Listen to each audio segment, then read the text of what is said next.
नमस्कार, मैं हूँ डॉक्टर सरिता स्वामी और हम बात कर रहे हैं श्री नारायण पंडित द्वारा रचे गए हितोपदेश ग्रंथ के मित्र लाभ प्रकरण की। पूर्व में हमने ये पढ़ा था कि किस प्रकार कबूतरों का सरदार अपने जाल में फंसे हुए साथियों को बचाने के लिए मित्र हिरण्यक नामक चूहे के समीप पहुंचता है और उसे ये कहता है कि हे मित्र, मेरे जाल को काटने से पूर्व मेरे आश्रित इन अन्य कबूतरों के जाल को आप काटिए, क्योंकि मैं राजा हूं और एक राजा का कर्तव्य होता है अपने आश्रित जनों की रक्षा करना।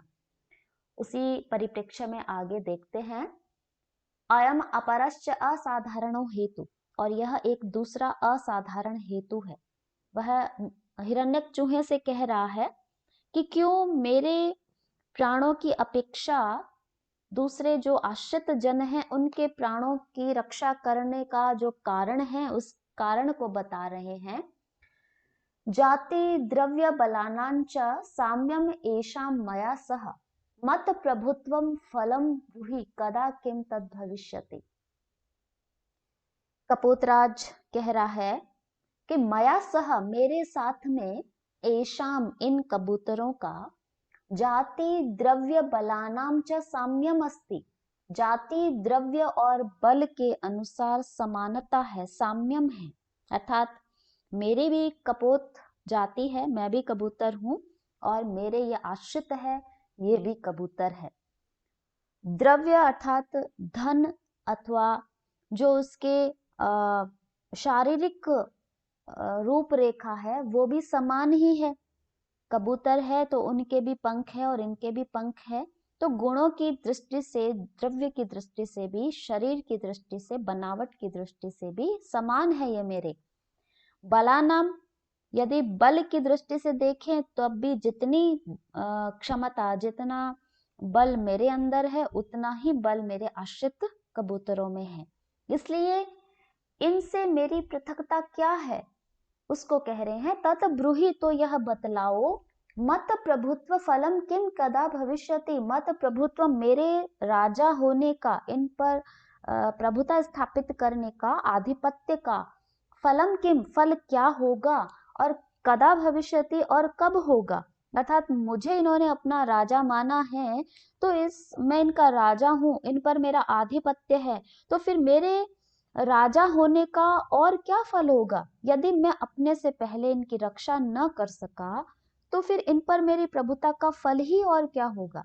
राजा का कर्तव्य ही है कि वह अपनी प्रजा की रक्षा करे।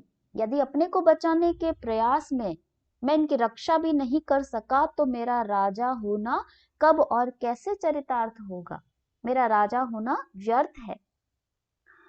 अतः, और वह आगे समझाता है मूषक चूहे को कि अन्यंच, और भी कहा गया है, और भी आप देखिए क्या कारण है कि विना वर्तनम एवेते न त्यजन्ति ममांतिकम तन्मे प्राण वे नापि जीवय एतान ममाश्रितान।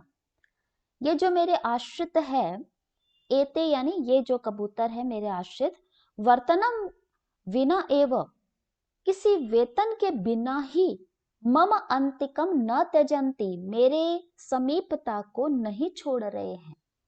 तद, इसलिए, मैं प्राण व्यय नापी, मेरे प्राणों का व्यय हो जाने पर भी, मेरे प्राण देकर भी, एतान मम आश्रितान, इन मेरे आश्रितों को जीवय, जीवित करो, इनकी रक्षा करो, इनके प्राणों को बचाओ। यहाँ इन्होंने यही कहा है कि व्यक्ति अपने प्राणों की रक्षा करता है, लेकिन अपने प्राणों के साथ साथ वह अपने आश्रितों की, जो बिना किसी स्वार्थ के उनके साथ में है, और उसका कोई निजी स्वार्थ ही नहीं है, न उनको कोई आजीविका की प्राप्ति हो रही है, न उन्हें अन्य कोई लाभ प्राप्त हो रहा है, फिर भी बिना किसी आजीविका के ये मेरे साथ रह रहे हैं, मेरे समीपता को, मेरी रक्षा का दायित्व ये समझ रहे हैं। तो ऐसी स्थिति में मेरा भी ये दायित्व बनता है कि अब जब ये विपत्ति में फंस गए हैं तो मैं अपने प्राणों को दांव पर लगा कर के भी इनकी रक्षा हर संभव तरीके से करूं, इनकी रक्षा का कार्य करना उचित ही है और मेरे प्राणों की जो परवाह करना मेरे लिए यहाँ पर शोभा नहीं देता है। किंच और भी कहा गया है कि मासमूत्र पुरीशास्थि पूरिते अत्र कलेवरे विनेश्वरे विहायास्थाम यशः पालय मित्र में। और यहाँ पर वह कपोतराज कह रहा है कि हे मित्र, मास मूत्र पुरीशास्थि पूरिते, मास मूत्र पुरीश यानी मल और अस्थि अर्थात हड्डियों से पूरिते परिपूरित और विनेश्वरे जो विनाशशील है, ऐसे अत्र कलेवरे इस शरीर पर आस्थाम विहाय इस आस्था को इस ममत्व को छोड़ करके मैं यशः पालय मेरे यश की रक्षा करो। क्योंकि ये शरीर विनाशशील है, इसका नष्ट होना तो अनिवार्य है, आज नहीं तो कल नष्ट हो ही जाएगा। किंतु इस शरीर द्वारा अर्जित प्रजापालन रूपी जो यश है वह सदा रहने वाला है। अतः तुम मेरे इस अवश्य विनाशशील शरीर पर ममता न करके मेरे स्थायी यश की रक्षा करो। क्योंकि शरीर है वो सदैव रहने वाला नहीं है, यश रूपी शरीर सदैव रहने वाला है। तो मेरे इन आश्रितों की आप रक्षा करो ताकि सदा सर्वदा जो है मेरा यश रूपी शरीर यहाँ पर रहे। और यदि मैंने स्वयं की रक्षा की तो लोक में केवल बदनामी ही होगी कि उस व्यक्ति ने स्वार्थ के वशीभूत होकर अपने सहयोगियों को नहीं बचाया। जो सहयोगी, जो आश्रित उनके अनुयायी थे, जो उसके साथ सदैव रहते थे, और इसके विपरीत यदि वह व्यक्ति अपने प्राणों की रक्षा न करके अपने सहयोगियों को, अपने आश्रितों को बचा लेता है तो इस कार्य से उसका यश चारों ओर विस्तृत होगा, उसकी कीर्ति बढ़ेगी। शरीर तो दोनों ही दशाओं में नष्ट होगा, चाहे वह स्वयं की रक्षा करके नष्ट करे, चाहे वह आश्रितों को बचा करके करे। किंतु प्रथम स्थिति में उसे अपयश और दूसरी स्थिति में उसे यश की प्राप्ति होगी। यदि वह स्वयं को बचा लेता है किंतु अपने अनुजीवियों को नहीं बचाता तो उसे अपयश का भागी बनना पड़ेगा, और यदि वह अपने अनुजीवियों को, अपने आश्रितों को बचाता है, उसे यश की प्राप्ति होगी। इसलिए चित्रग्रीव यहाँ पर दूसरी स्थिति को अच्छा समझ करके उसी के लिए हिरण्यक से आग्रह कर रहा है कि हे मित्र, आप मेरे आश्रितों को बचाइए। और अपरंच पश्य, और भी कहा गया है, पश्य देखो, यदि नित्यम अनित्येन निर्मलम मलवाहिना यशः कायेन लभ्येत तत्र लब्धम भवेन्नु किम। कहा गया है कि यदि अनित्य मलवाहिना और मल को ढोने वाले कायेन इस शरीर के द्वारा नित्यम नित्य रहने वाला निर्मलम और स्वच्छ पवित्र निर्मल यशः लभ्येत यश की प्राप्ति कर ली जाए तो तत् किम न लब्धम भवेता, तो क्या नहीं प्राप्त कर लिया गया, अर्थात सब कुछ ही प्राप्त हो गया। क्योंकि मानवीय जो सद्गुण है उनकी स्थिति चिरस्थायी नहीं होती है, पर मानव शरीर क्षण भंगुर होता है। अतः शरीर की अपेक्षा गुणों का विशेष महत्व यहाँ दिया गया है कि मानव शरीर और मानवीय गुणों के मध्य अंतर बहुत है। कवि की दृष्टि में प्रथम अंतर तो यह है कि यह मानव शरीर नश्वर होता है, जबकि मानवीय गुण चिरस्थायी रहते हैं। गुणों का स्थायित्व प्रलय काल तक अनवरत रूप से बना रहता है।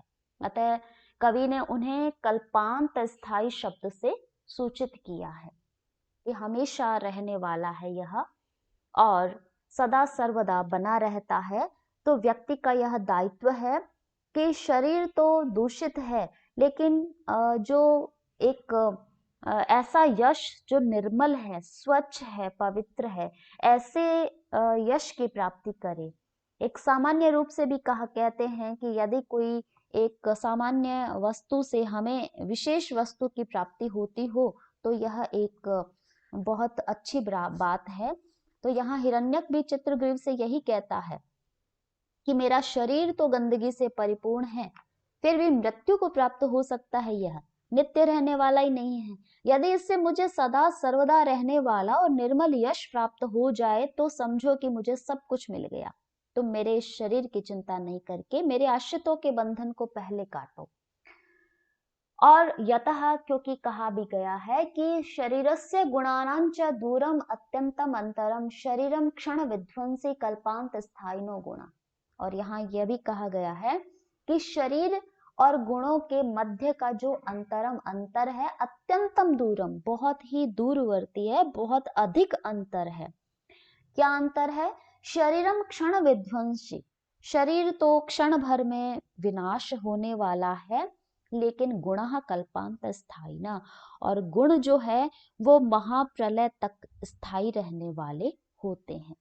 तो यहाँ पर शरीर और गुणों की स्थिति को बताया है कि शरीर है वो नष्ट होने वाला है और प्रकृति का बना हुआ है, जबकि यश रूपी शरीर है वो सदा सर्वदा रहने वाला है। तो प्राणी को शरीर विषयक चिंता नहीं करनी चाहिए, उस शरीर विषयक चिंता का परित्याग करके गुण विषयक चिंता करनी चाहिए, गुणी व्यक्ति बनने का प्रयास करना चाहिए, अपने गुणों का संवर्धन करे और सदा सर्वदा ऐसा प्रयास करे जिससे कि वह यश की प्राप्ति कर सके, उसके द्वारा किसी का अपमान न हो, उसके द्वारा किसी को कष्ट की प्राप्ति न हो। इसीलिए चित्रग्रीव कह रहा है कि मुझे मेरे शरीर नष्ट होने की तनिक भी चिंता नहीं है, क्योंकि मृत्यु आने पर तो वह कभी भी नष्ट हो सकता है। किंतु अभी यदि मैंने अपने कबूतरों के बंधन मुक्त होने से पूर्व ही मेरे बंधन काट लिए तो मेरा अपयश होगा, मेरे गुणों की स्थिति है वो नहीं हो पाएगी। इसलिए मैं अपने यश के विषय में अधिक चिंतित हूँ और उसी हेतु मैं यह प्रयास कर रहा हूँ कि तुम मेरे मित्र हो और तुम है वो मेरी चिंता न करके मेरे इन अनुयायियों की चिंता करो, जिससे कि मैं इनकी रक्षा करके अपने राजा होने का धर्म निभा सकूं, एक उनके अनुयायी जो है उनकी रक्षा कर सकूं। तो आगे के श्लोक हम फिर पढ़ेंगे, तब तक के लिए धन्यवाद।